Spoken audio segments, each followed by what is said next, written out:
Yeah. Can everybody have a seat, please? Want to go ahead and get started? Before we get started, I'd like to do the Pledge of Allegiance. Would you please rise to the Pledge of Allegiance? And Tom, would you please lead us in the Pledge of Allegiance? Pledge allegiance to the flag of the United States of America, and to the republic for which it stands, one nation, under God, indivisible, with liberty and justice for all. Well, thank you all for coming tonight. I know it's not the best of nights because of all of the snow we got. But thank God at least we got snow kind of better than we've had in some past years, so thank God for that.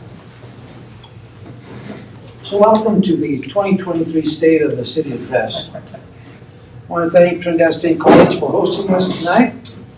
And the event tonight is, of course, being recorded by Mr. Tom Murphy. And it'll be available on Channel 21 as well as YouTube probably tomorrow morning, right? Yep, Okay. that'll be later tonight. And there will be time for questions at the end of my address. And we continue to have, as in City Hall, our meetings virtually in person, virtually and in person because of COVID-19, despite COVID-19. We have to be careful if anyone has had symptoms. I want to thank our City Council members that are present tonight. I want to thank Mr. Eli Bonham and Ms. Karen Grego and our City Manager, Mr. Steve Ruger.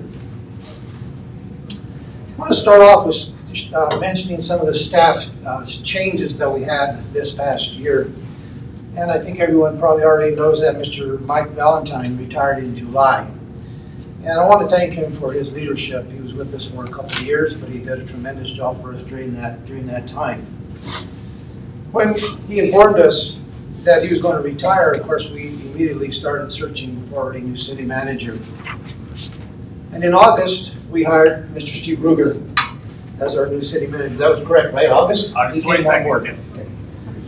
And Mr. Ruger's prior government experience, a couple of them, was the deputy city manager in Rio Rancho, New Mexico. That's where he came from before he came to Trinidad. But he also served as the city clerk of Aurora, Colorado, and actually he is a native of Colorado. I also want to thank Audra Garrett for assuming the interim city manager's position during the search for our city manager. I think that was the second time during my tenure as mayor that she has been in that position. So I want to thank her for saying, yes, I will do it. I know she was a little reluctant, but she decided to. Other staff changes were Chris Hall in Development Services. David Pachicho was promoted to the Director of Power and Light. And Margie Ferrandelli, Main Street Director. And we hired a Communications Director this year, or last year, and her name is Anissa Roth. Building Inspector Ken Robinson announced of his upcoming retirement. I think it was around November sometime. And I wish him well in his retirement.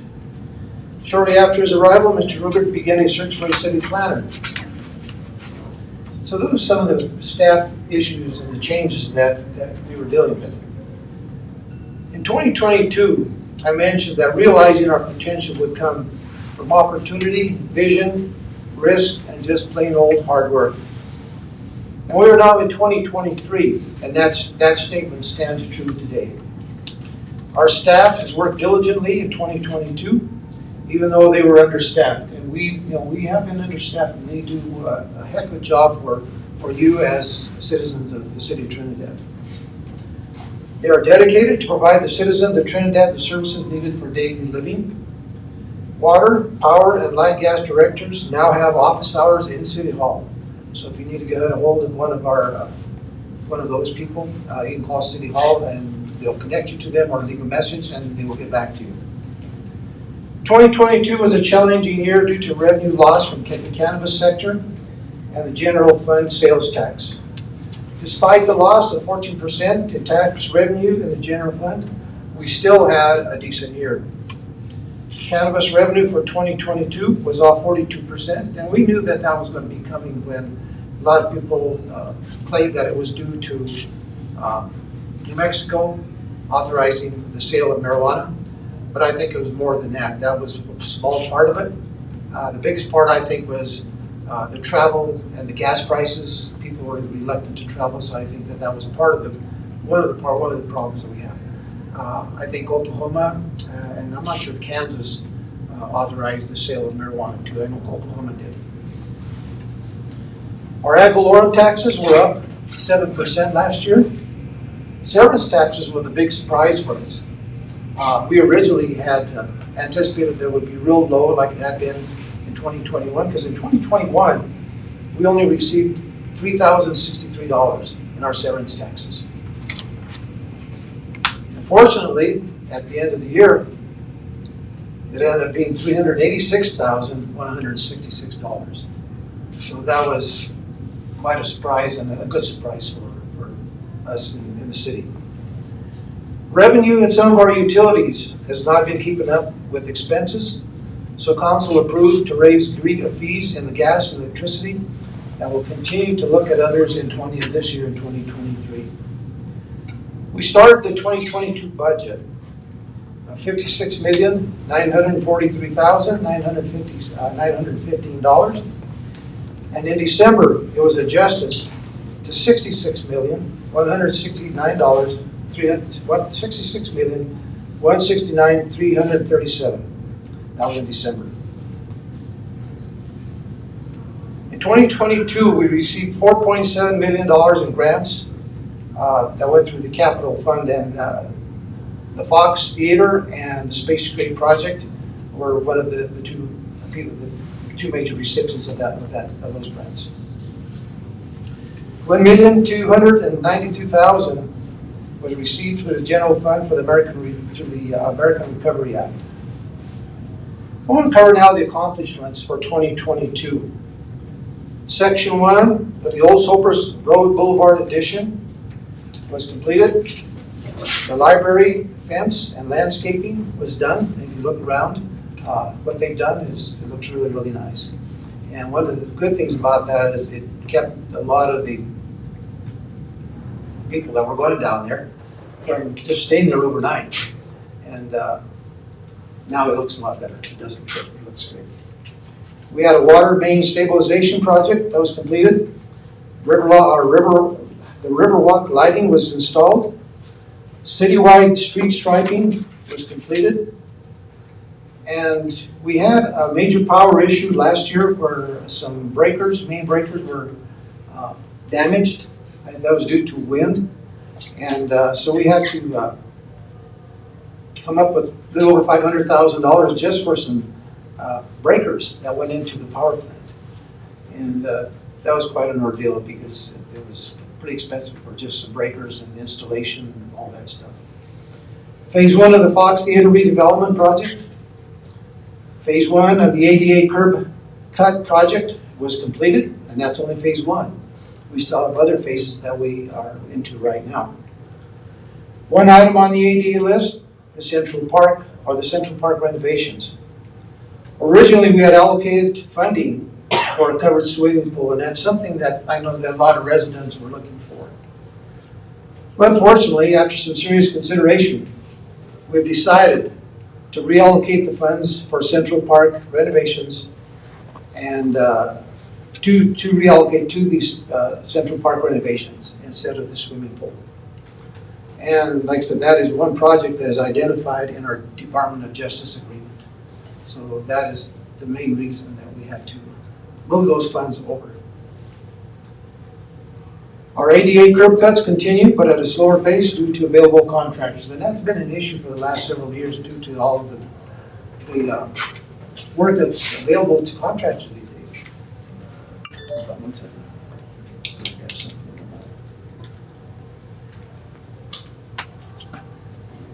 Well, the major thing that has been on everyone's mind, of course, has been housing. So council decided to come up with an incentive plan. And we allocated $3 million for that incentive plan. And we hired Mike Yearman, who is a professional in that area, to help us, to guide us, and to develop the process of what we have to do with that incentive plan. That plan is in place currently, and by the end of the year, we had allocated just over $1 million in incentives, along with $500,000 for utility plant investment fees for developers. Totaling, and what we received from developers from that $1 million is about 79 projects. I mean, they really came out of the woodwork looking for this funding availability. So that $1 million will result in approximately $23 million in construction over the next several years. I think this is going to be done by 2025, if I'm correct. But and actually right now, some of the projects right now that are involved with that are the East Street School, 2 new apartment buildings, and a renovation of downtown apartments in the existing buildings.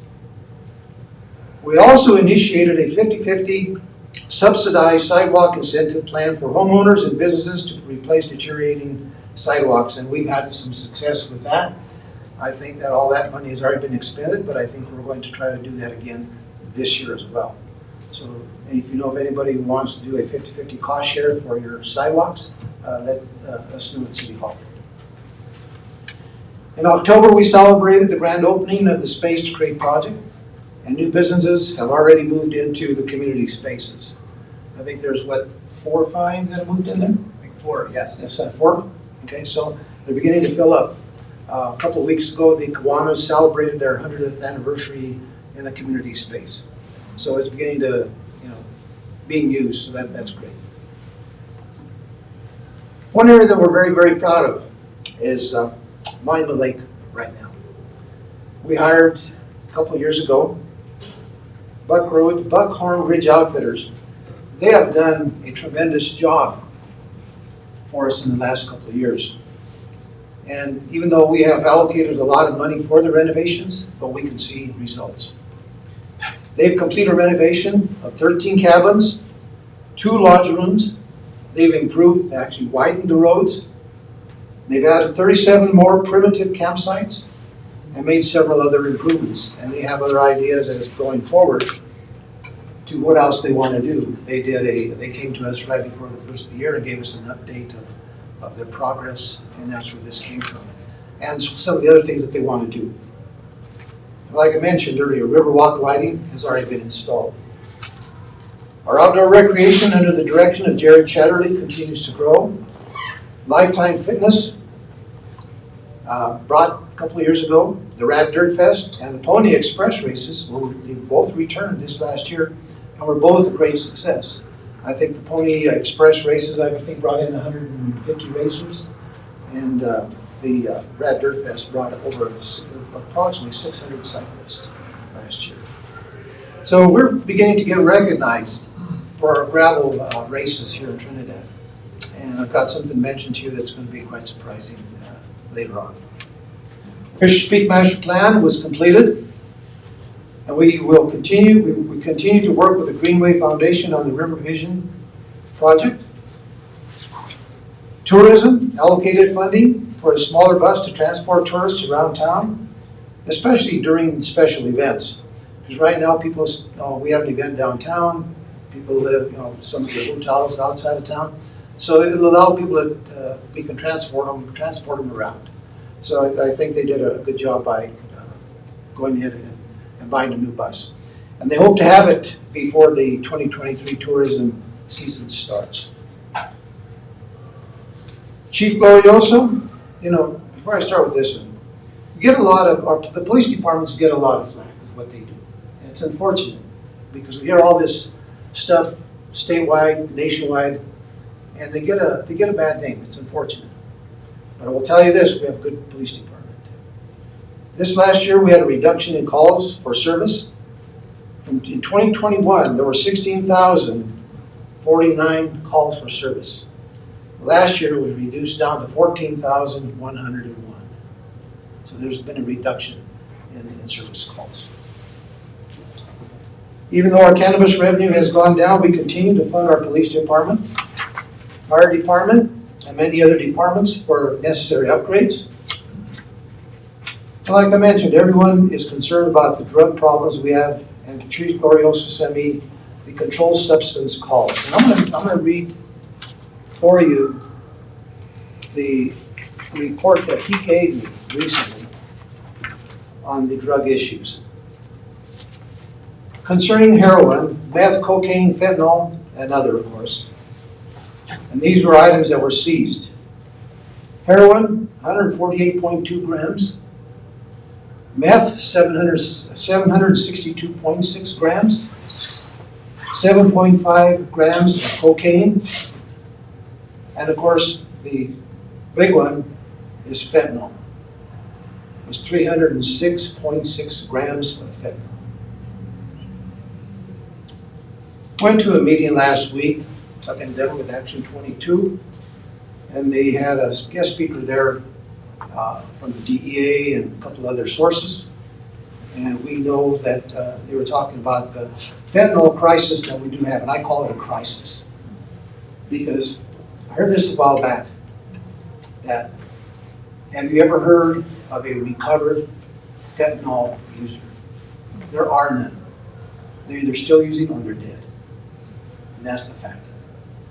And it's very, very sad, and how that's going to get controlled if we can, I don't know. And they don't know. I think that they throw their hands up in the air sometimes to say, what the heck can we do? So those are statistics that happen just here in Trinidad. Now the removal of these drugs was accomplished primarily, I believe, by the use, and probably all the use of our canine dogs. We have 2 of them now.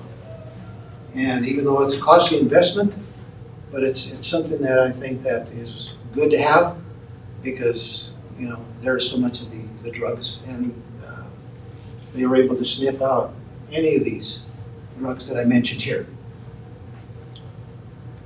I also want to thank Chief Glorioso and his staff for acquiring the certificate of accreditation from the Colorado Association of Police Chiefs.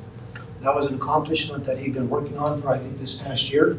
Several years, Mayor. Several years. I Yeah. think he's been trying to get it done, but he finally accomplished that this past year. So congratulations to the police department for doing that.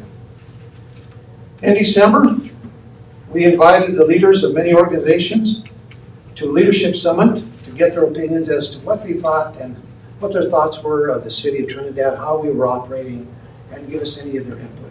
And it actually turned out pretty well. In November, the citizens were asked to approve 2 ballot measures. The sale of the Hughes building, which was an old lumberyard that was used many, many years ago, and to rescind the 2007 Senate Bill 152 to allow us to move forward with broadband service. And the reason why the Hughes building had to go to a ballot measure was because any time that we have a building that we want to sell that has been used by the city for any particular purpose, I don't care if it's keeping weeds on there or keeping cars in there, it's city use. So we had to take it to you as the citizens to vote to be able to sell it. And both measures did pass, so now we can move forward with the sale of the building. It will also allow us to move forward with broadband service. In broadband, from the American Rescue Plan Act of 2021, we set aside $1 million that we received. And so that was a good thing that we're able to do so that we can move forward with that. We also have engaged with 2 property owners and 5 points to purchase for future use. We just feel like, and I'll talk a little bit more about that later on, but it's very important that I think that we acquire some property for city use for a variety of different reasons. Forward to 2023. Start talking about what's happening currently. I want to start off by thanking our fire department on containing the fire on 1st and Maple in January. There was extensive damage to the building, but they were able to keep the fire from spreading to the Mitchell Museum. The museum incurred major damage because of the collapsed wall, and the smoke smell went into the museum, resulting in any event that they were depending on, and that had to get canceled because of the smoke smell. So 2023 will be just as busy as 2022. In the past 7 years, our budget has increased from $30 million to $66 million this year. What this shows is we have taken advantage of the opportunities that have become available. As mayor, I try and make myself aware of opportunities that arise by attending meetings locally, at the state level, and look at my emails that I get constantly from state and federal sources. We have a tremendous amount of work ahead of us with a budget of $66,624,498. That is our current budget. While this budget is big, it's a big amount, but it's still tight. It's still tight. Due to the current cost of doing business, council has asked staff to be cautious when making financial decisions, but yet providing the necessary services for our citizens.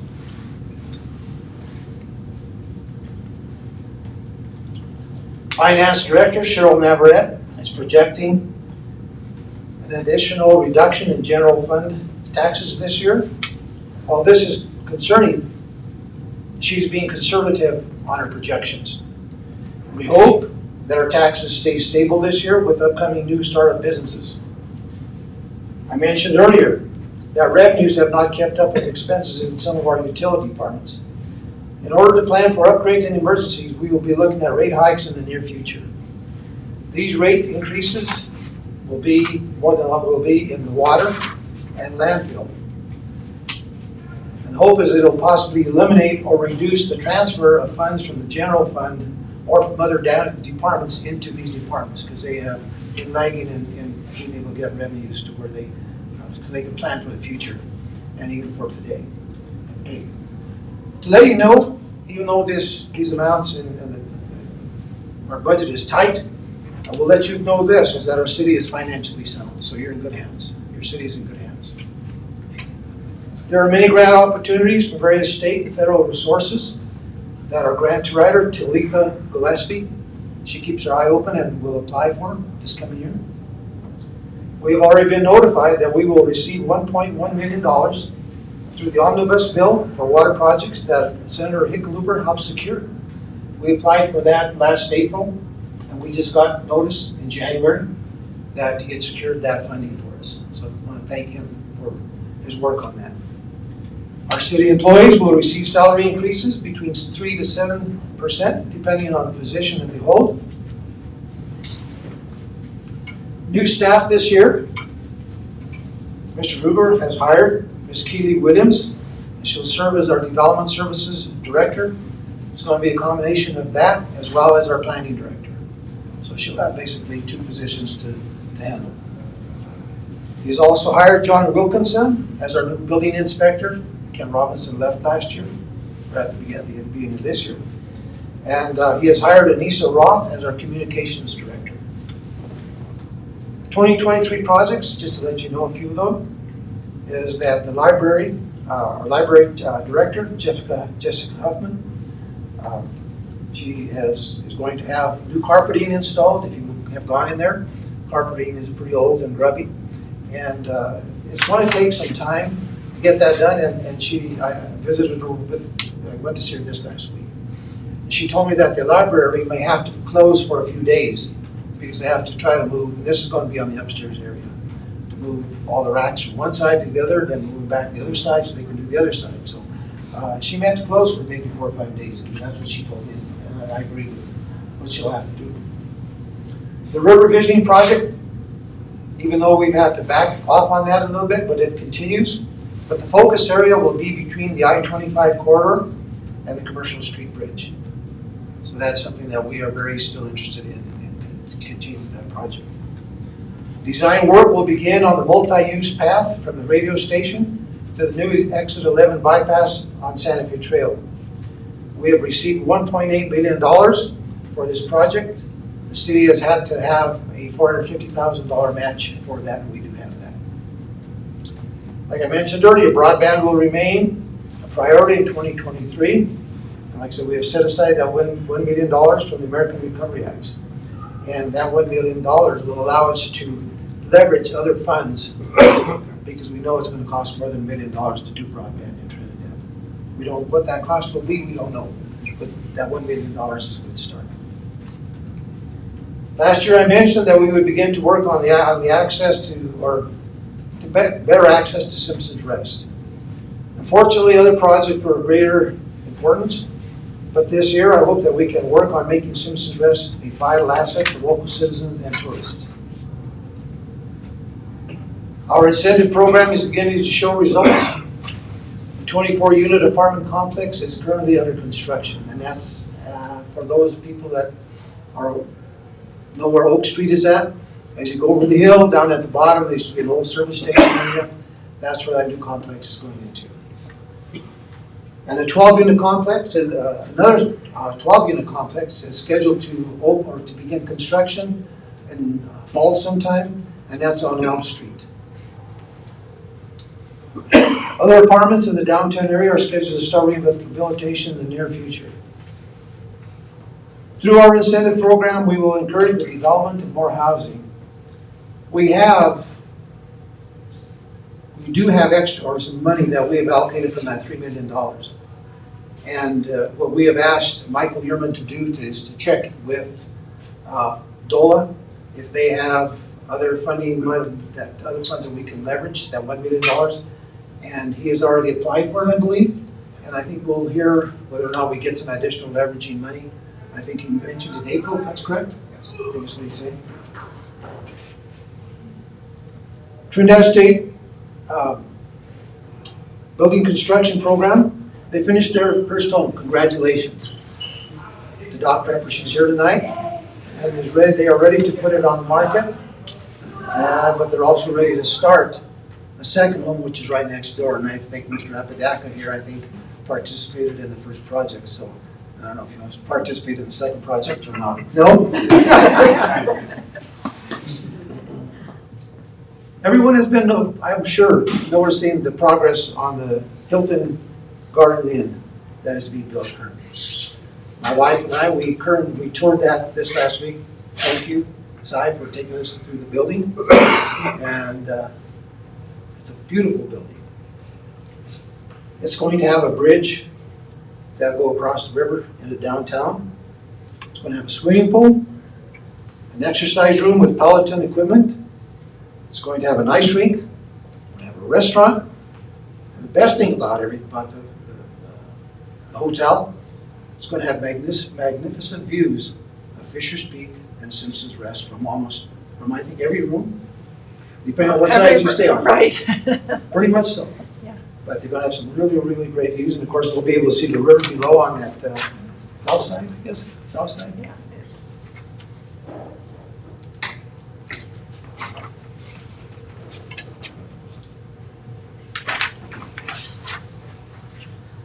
And from what you tell us, both meetings is scheduled in early spring. Is that correct? Yeah. So we're really looking For forward. We're really looking forward to seeing a grand opening for that. They were installing curb and gutter that day that we were down there, so they're moving along pretty good. Our new city website is now available for use to view. So if you, our old website was not very user friendly. This one here, from what I understand, is much, much better. Jared Chatterley informed us that we will be hosting the Radfest Grand Prix Gravel Race September the 30th.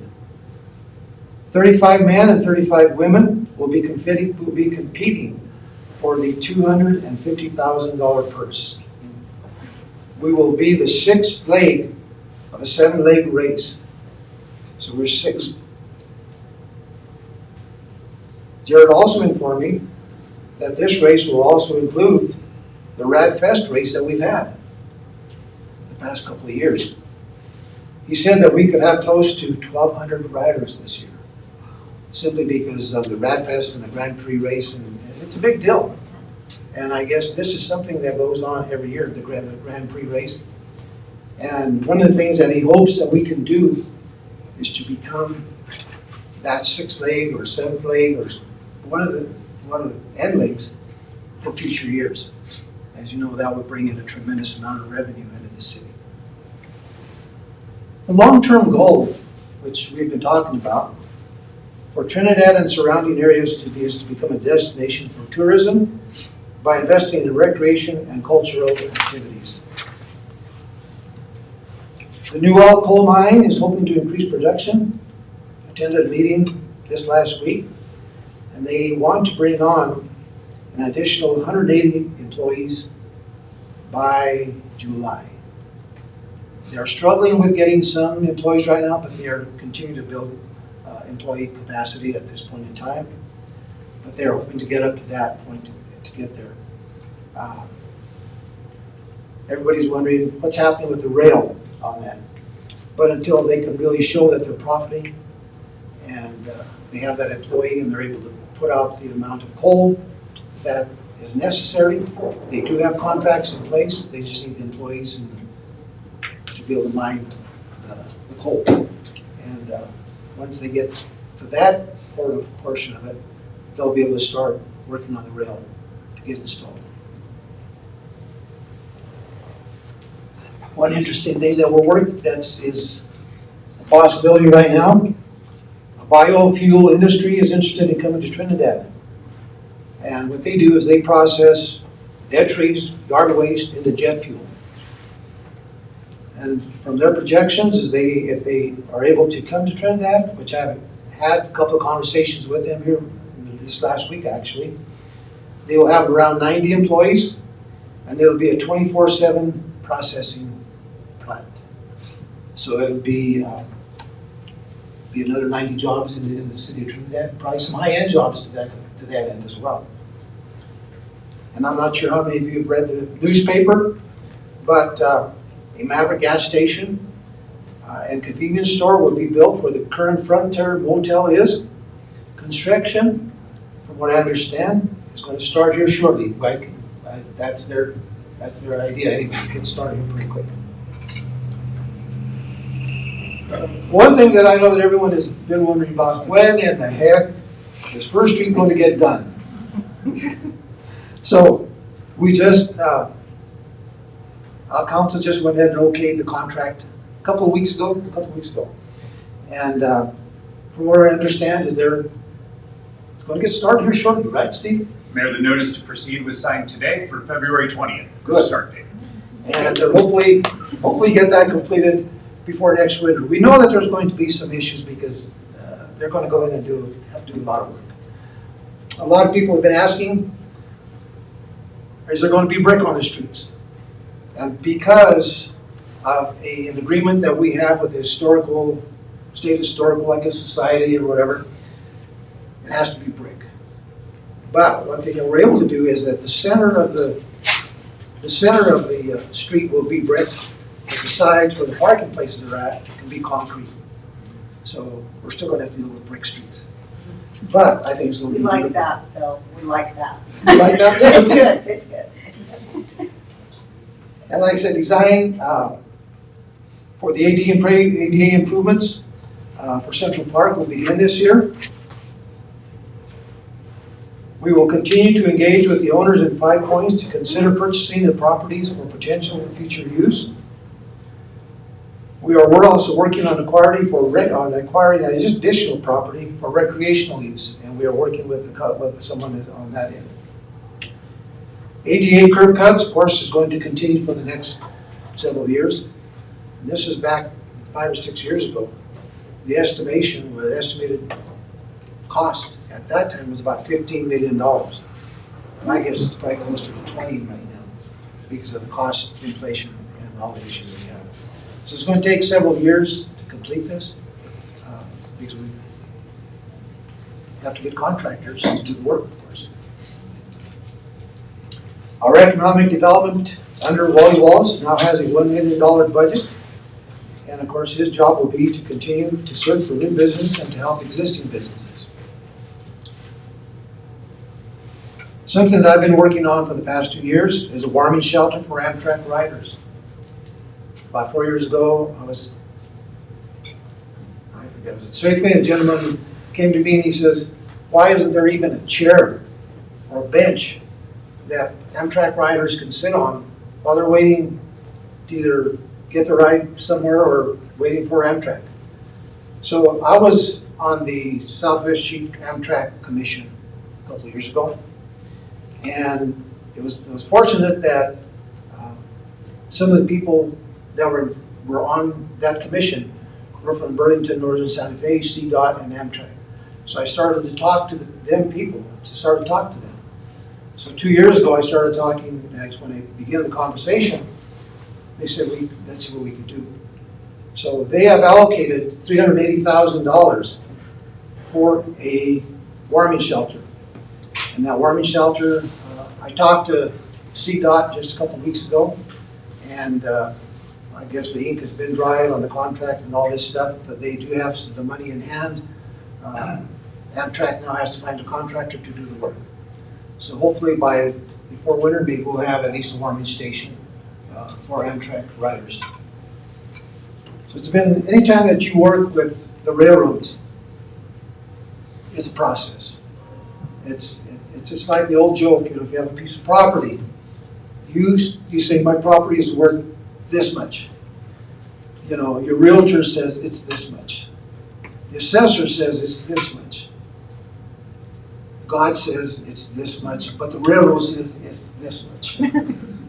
I heard that a long time ago. It's crazy. It's funny, but it's true. If you look at it, anytime you do anything with the railroad, it takes 6 to 7 years just to get through the process. It's crazy. In conclusion, I'm going to say it's imperative that we will continue to work with local, state, and federal partners to accomplish our goals. Public and private partnerships are essential in today's municipal governments. Our essential funding sources for us are the Department of Local Affairs, and locally, Tara Marshall is the person that helps us in that regard. Also, the Office of Economic Development and International Trade is a good source for funding, and we will continue to look for grants from the federal government. Since 2018, I've held a State of the City address. I believe that this event promotes transparency for what our government, for what your government has done, and what we wish to accomplish in that current year. During the past several years, we have worked hard to set a base for the revitalization of Trinidad, and I believe that we have made considerable strides. Now, I'm going to reiterate this a little bit, just a reminder. 2 weeks ago, Mr. Ruger and I were asked to tour the Mitchell Museum.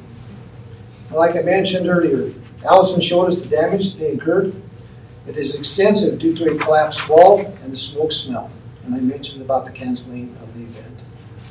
Like I said, I know I've said that twice, but I think it's important that we all know that how close it came to us losing a museum that we should cherish. So that our fire department did a tremendous job, and with the help of other fire departments, including the fire department from Pinon Canyon, they were on site and helping as well. Much has been accomplished, but there is still a lot to do. Meeting the challenges of tomorrow will reap benefits. Meeting the challenges of today will reap benefits tomorrow. Optimism should overshadow pessimism. As the mayor, I am optimistic about the future of Trinidad. With council, staff, volunteers, we will accomplish those goals, our goals. And what I have reported this evening is only a small amount of what we have accomplished and what we hope to accomplish. If I listed everything, we would be here for a few more hours. I am term limited at the end of this year, and I hope that the next mayor will continue with this annual State of the Address. I leave you with this quote by Frank Zappa. I beg you leave it the way you pronounce his last name. He says, "Without deviation from the norm, progress is not possible." You really think of that, how true that is. In the past 7 years, we have taken several risks, starting with Fisher's Peak, starting with the river visioning project, and also the Space Crate project. Those will reap benefits in the future. So we did deviate from the norm, and that's how we will make progress. I thank you for coming tonight. Entertain any questions that you may have. Any questions?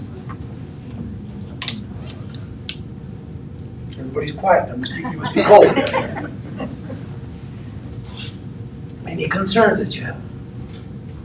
Okay. Well, thank you for attending. I know I brought you out on a cold night, but thank you. Okay.